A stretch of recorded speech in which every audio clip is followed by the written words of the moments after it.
crazy officer suddenly pulls the pin on a grenade and casually throws it straight into the crowd. Grenade! No, no, no! Get away! Get back! Seconds pass, but the grenade never explodes. That's when the man realizes the bomb was fake. The next test begins immediately. The officer orders the soldiers who've just finished a brutal 20-kilometer run to climb a flagpole and take down the flag. Whoever gets the flag first gets to ride back to camp with a beautiful female agent. The soldiers rush toward the pole, desperate to win. But after the long run, they're completely exhausted. On top of that, the officer had already coated the pole with oil. No matter how hard they try, no one can make it to the top. One by one, they give up. Then that same small man calmly walks over. He removes the metal lock at the base of the pole. The entire pole falls to the ground. Just like that, he easily grabs the flag. A flag that no one had managed to take down for 17 years. He hands it to the officer and leaves in the car, while everyone watches with envy. During World War II, the leader of Hydra, Red Skull, leads his army into a church in Norway and finally finds the Tesseract he's been searching for. He plans to use its power to create the ultimate superweapon. Meanwhile, the United States begins mass recruitment to fight against the Nazis.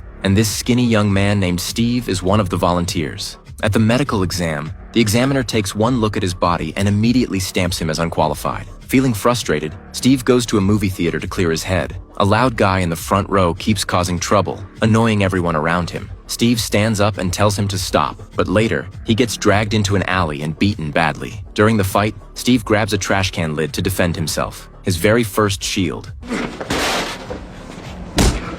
Then he says the iconic line, I can do this all day.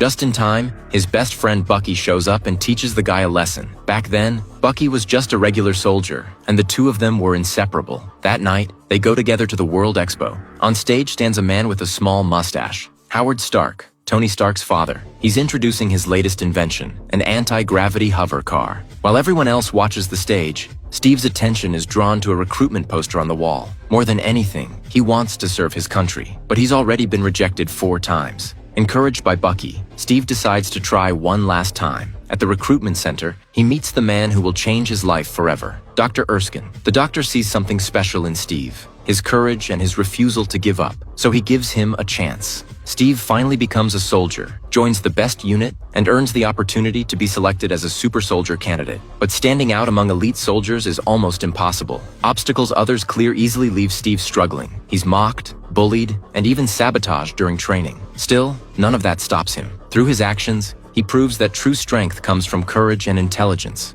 not size. That's why he's chosen. Later that night, Dr. Erskine tells Steve the truth. The super serum doesn't just enhance the body, it amplifies who you are inside. Good becomes greater, evil becomes unstoppable, and the experiment is extremely dangerous. The pain is unimaginable, and failure means death. Even so, Steve chooses to go through with it. Needles pierce his arms. 6 vials of super serum slowly flow into his body. The pain hits instantly, but that's only the beginning. Howard Stark powers up the machine. Steve is sealed inside the chamber. As energy floods in, the room is filled with blinding light. At 70% power, screams echo from inside.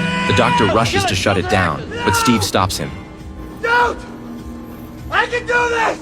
The machine reaches 100%. The entire system shuts down. Silence fills the room. Everyone thinks the experiment failed. But when the chamber opens, they're all stunned. The skinny kid is gone. Standing there is a perfectly built super soldier. Steve has completed his transformation. The aura is so powerful, even men can't ignore it. And Peggy definitely can't. Her hand moves on its own. But just as everyone starts celebrating, danger strikes. A sudden explosion shatters the moment.